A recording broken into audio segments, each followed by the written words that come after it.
and welcome to our segment today, Bridging the Digital Divide. Like most of us, we know this is something that's kind of near and dear to us.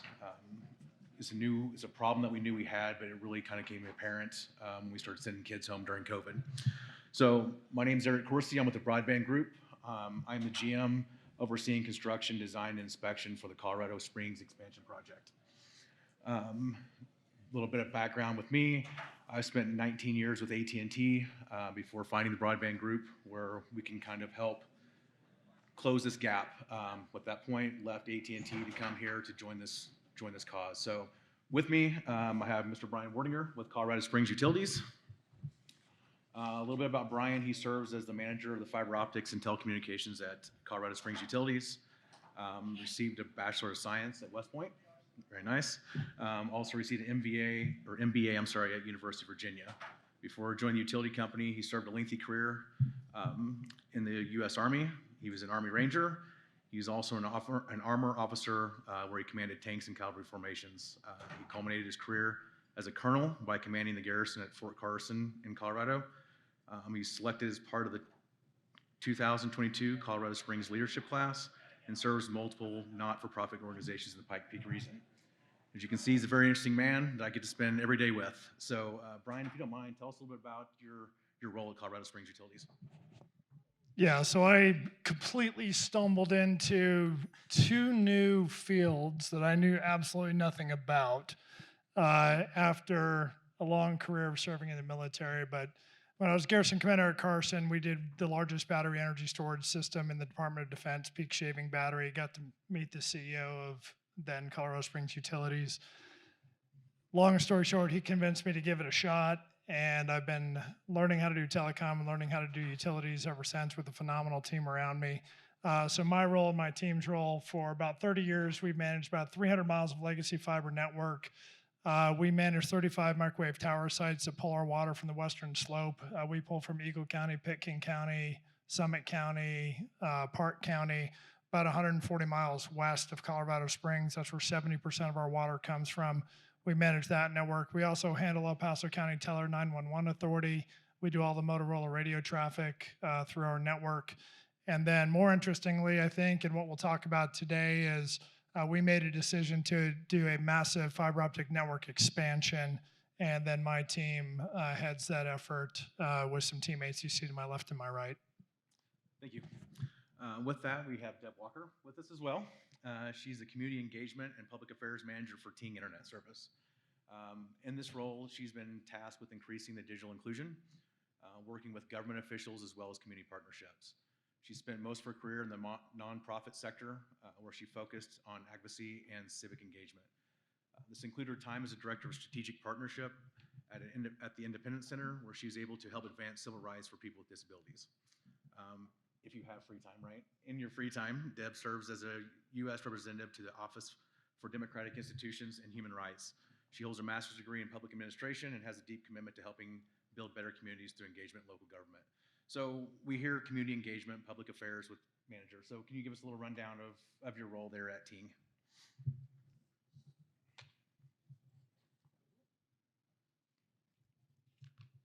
Now I'm on.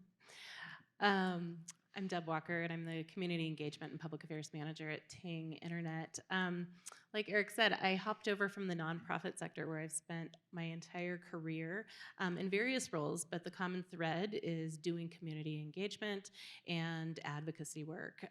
So what I love about this role is it really takes the things that I love the most about my previous roles and is allowing me to do them in a different aspect. I'm deeply interested and committed to digital equity and inclusion work, and Ting is also very committed to that. So there's really great alignment, and I don't have to report to a board of directors anymore. So it's great. Excellent. No, we've been aligned with Ting as part of this Colorado expansion project. Very excited to have both these guys up here on stage with me. So, Brian, if you could please share with us what Colorado Springs Utilities is doing to expand their fiber network in Colorado Springs and what exactly that looks like for everyone involved in the city. Yeah, and if you don't mind, indulge me just for a moment, I want to tell you a little bit about Colorado Springs Utilities for those who might not know, because I actually think it's fairly interesting. We think we're the largest forest service municipal utility in the country. where very few people can you talk to where their entire utility bill comes from one organization. And that one organization is member owned, which we are. So gas, water, wastewater, electric, all 4 services within our utility for everyone within our service territory. And what's a little strange is our service territories don't perfectly overlap. Everyone in the city of Colorado Springs has our service, but then our gas goes outside, our water goes outside, our electric goes outside, but all slightly differently for those different service territories. About 2,000 employees in-house. I think we're somewhere around 450,000 meters when you just count one type of meter per household. So fairly large service out there. And then with respect to this project that Eric asked about, what we chose to do, again, we believe, based on everything we read, is the largest single city fiber build ever attempted on the globe. So we are going to connect every single address in the city, every single signalized intersection in the city, every single piece of utilities infrastructure in the city, that's meters, that's transformers, that's everything, to a 100% pure fiber network. And we're gonna do it all in 6 years. So it's an incredibly ambitious program that we've undertaken, and that's why we brought some great partners on board to get it done. Thank you very much. And not only that, but what part of your city is not going to be served by this fiber network?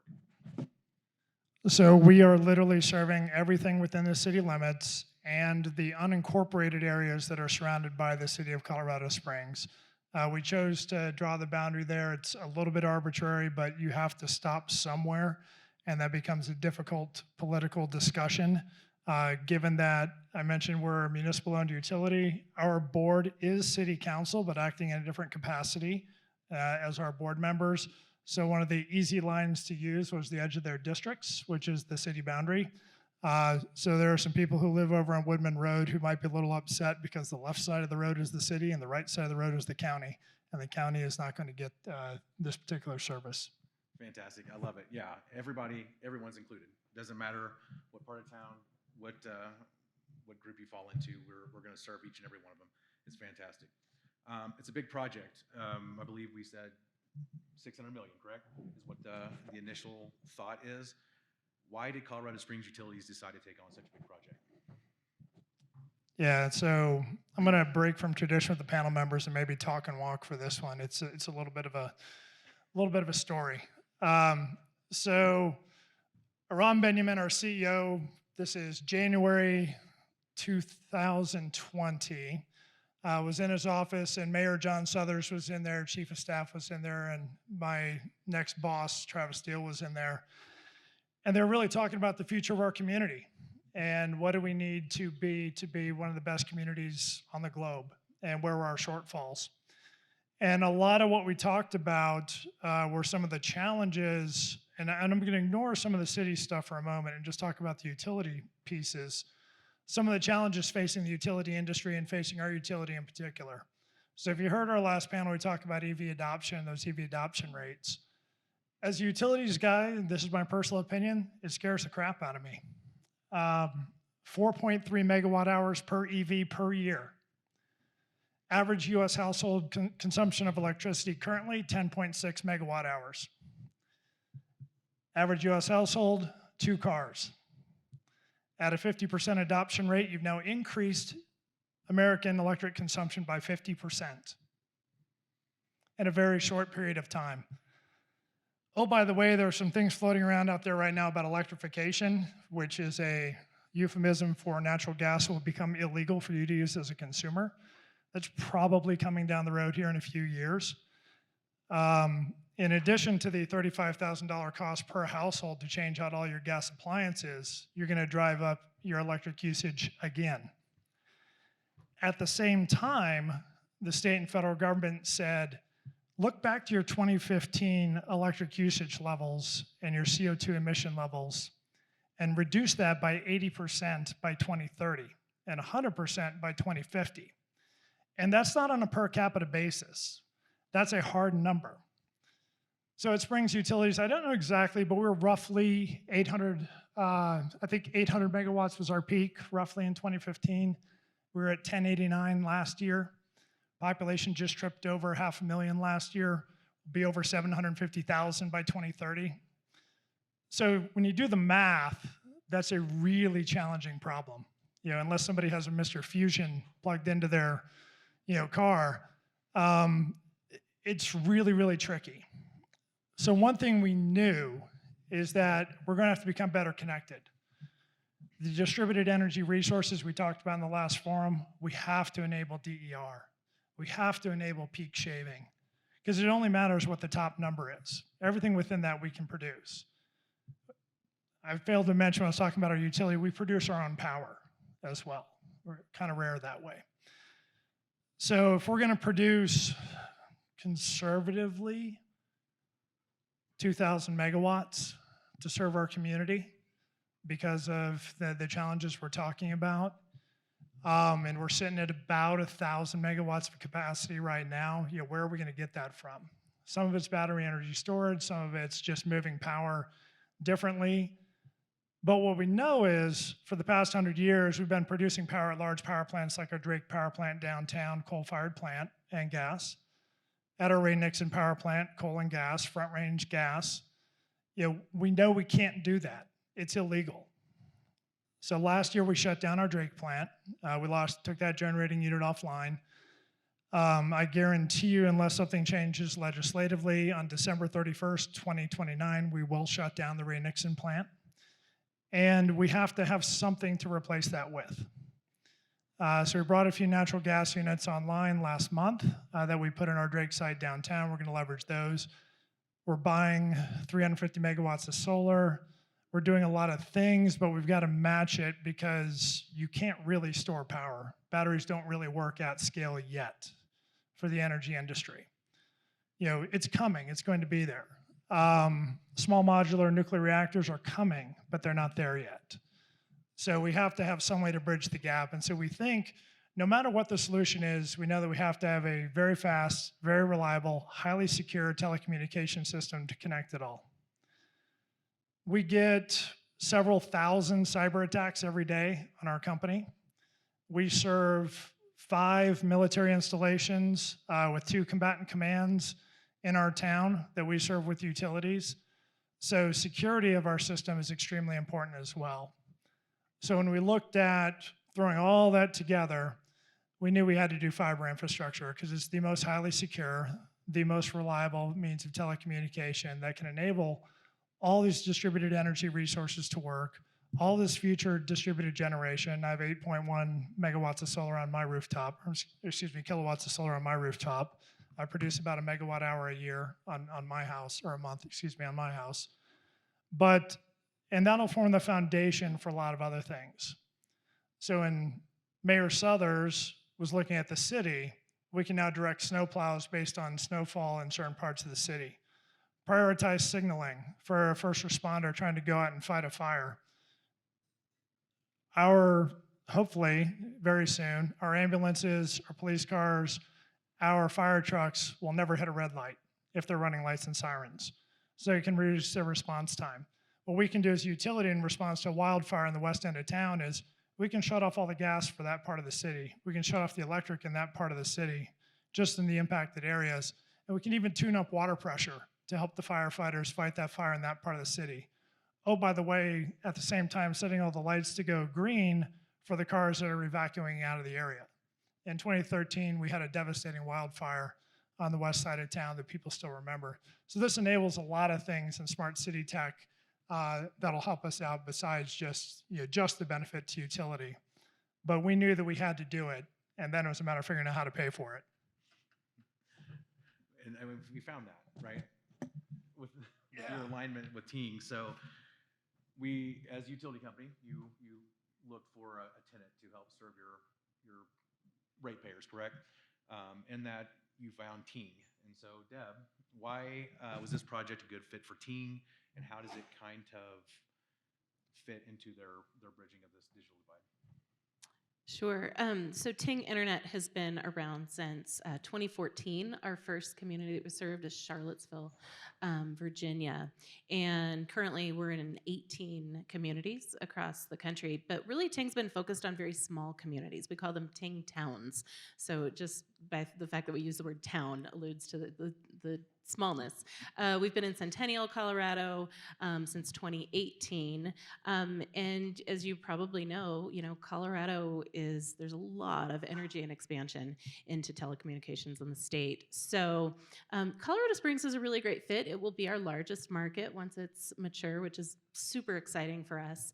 But if you know anything about Colorado Springs, it can feel like the smallest town you've ever been in. And so our ethos, the way we were committed to being in community and being fully engaged in community really aligns with Colorado Springs. We're also really excited from a digital equity perspective because, as Brian said, we will be serving every single household in Colorado Springs. We're not cherry picking, the most affluent or the smallest lots, the easiest to build on. So that's really a very important part of our commitment and our partnership. Absolutely. Great. Excellent. So when you were looking to expand your infrastructure, Brian, there was many different options out there for you guys. What was it that made you decide on using the utility lease model? Yeah, so we elected to use utility lease model to kind of walk you through very quickly. So there in 2020, we're trying to figure out how to pay for this.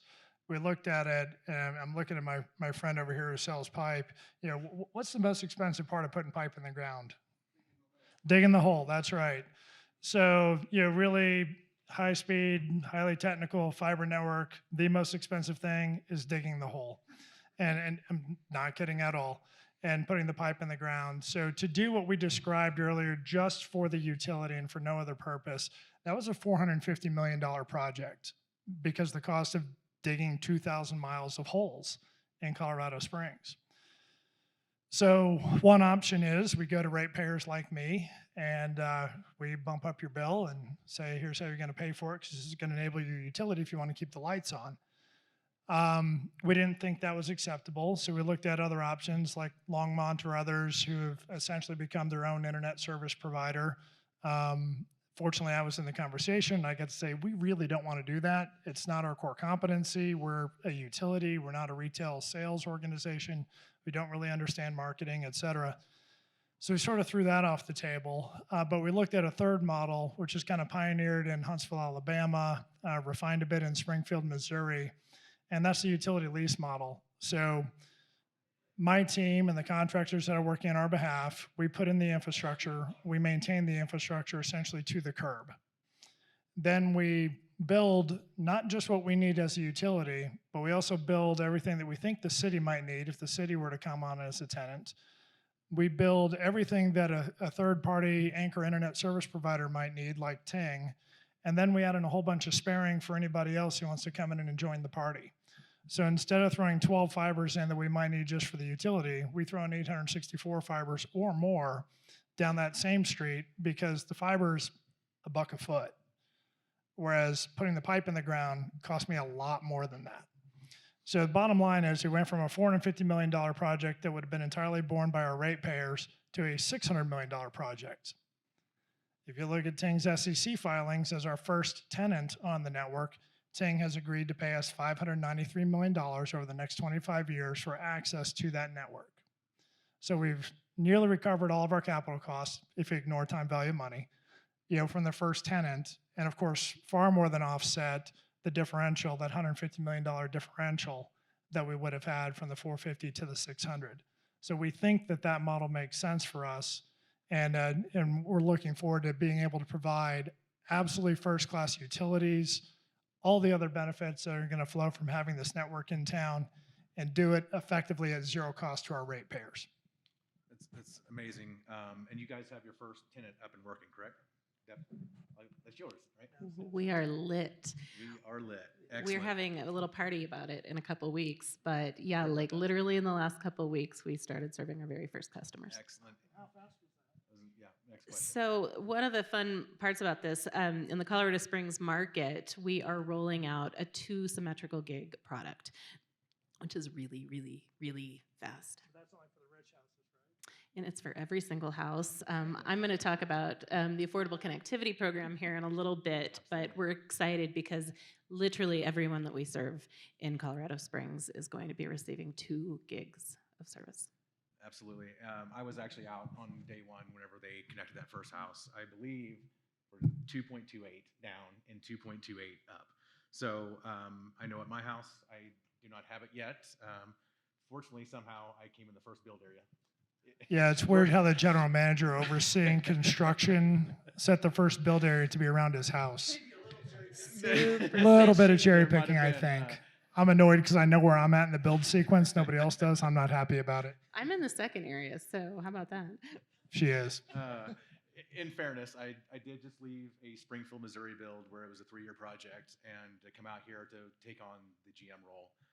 As I was packing my U-Haul and pulling out of my neighborhood, they were pulling in with bore rigs. So I figured it's only fair, right? So I appreciate it, Brian. Thanks for the support there. So please, Deb, why don't you dive into your Equiwac there with the team, if you would, please. So central to who Ting is as a company is our commitment to digital inclusion, digital equity. And that's really primarily evidenced by the fact, we believe that internet is utility, and that everybody deserves ridiculously fast internet. And we know that. I mean, as you mentioned, we saw kids doing their homework in McDonald's parking lots during the pandemic. That's unacceptable. If you live in a lot of places in America, like having good broadband access allows you to access healthcare, telehealth in ways that you couldn't. I mean, it is essential. It is not a luxury item anymore. And Ting believes that to its core. And we have one product. We have a 2 gig product in Colorado Springs. What we know is that in Colorado Springs, 74,000 households we think qualify for the Affordable Connectivity Program. We are very proud of the fact that we are providing the exact same product to everyone who qualifies for that program. And at the end of the day, they're going to be paying $0 for that product. And best as I can tell, that's truly setting the bar for the entire industry. And we hope that other companies follow suit. But we are committed to making sure that every single person, in our community has access. Yeah, and while not the reason why we're doing the project, we're doing the project for utilities purposes, and I can't foot stomp that enough. However, we're also not ignorant of the other benefits that we get because there are certain parts of our town, Southeast Colorado Springs, lower socioeconomics, where they're not served terribly well. And as a investor-owned company that's looking for profit, it makes sense why you're not going to invest in that community to provide that infrastructure. But as a utility doing it for utility purposes, we're going to drop off at the curb regardless because you're our customer, you get the same service. So then as a tenant on the network, like Ting, all the infrastructure is already there. There's no additional capital cost required on their part to connect that customer other than the drop itself, which isn't too terrible. So there's no disincentive for anybody riding on our network not to provide that same class of service in those neighborhoods. And when we say 2 gig symmetric, that's a real 2 gig symmetric, not like the unnamed company that I subscribe to that I pay for 1.2 gigs and I get about 300 megs on a good day and a lot less on a bad day, Comcast. But there's a lot of frustration with that, and it's because, again, for their purposes, it makes sense. They're stretching their copper infrastructure as far as it can go based on what will provide a good return for their owners. For us, we like to think we're a little more strategic, a little bit more long-term oriented. We're making water deals that'll last indefinitely. We're thinking 50 years into the future, 80 years into the future. As we look at this project, it's how are we going to serve our community for the next 30 to 50 years with the infrastructure we're putting in the ground today? And oh, by the way, if you can get the kids out of the McDonald's parking lot using the Wi-Fi because they have phenomenal service for free at their house, it's pretty cool. Absolutely amazing. I know when COVID hit, I was in Missouri still. Rural Missouri, a town about 20 miles outside the third biggest city in Springfield, 42% of the kids had to come to school to get some sort of hotspot. You know, it's sad, right? You have these kids who need that same opportunity.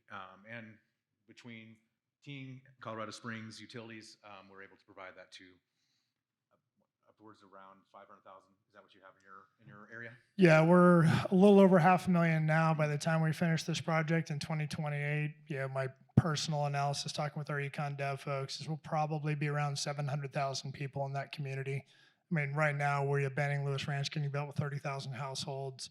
Amara, that's another 10,000. So that's over 100,000 new homes being built right now in just 2 developments in Colorado Springs. Excellent. Deb, I know we touched on bridging the digital divide in Colorado Springs. What in Centennial? What are you guys doing in other mountain states? Because I believe you're also down in southwestern part of Colorado as well, correct? Sure. We bought a small network that serves 17 different mountain communities, primarily serving community anchor institutions right now. There's a smattering of residential addresses that we're serving, but looking for opportunity and hoping to expand a little bit. You might see news on that in the coming months.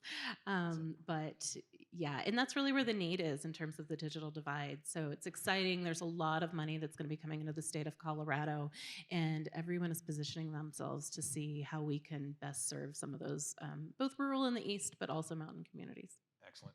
Good deal. I know we're running close to time here, so this is kind of a little bit of a loaded question, Brian, but we have other utilities here with us today besides Colorado Springs? All right. For those that are looking to take on a project like this, can you tell us briefly here what your biggest challenges have been so far on this project to help close this divide? Yeah, and I'm sure this will shock any business owner in the room or executive in the room. Finding and maintaining talent is always the biggest challenge. So internal to our team, for the in-house crew at Colorado Springs Utilities, we've done extremely well in the way that we've hired and been able to retain our own team. But we have a large contracted workforce that's actually putting this in the ground.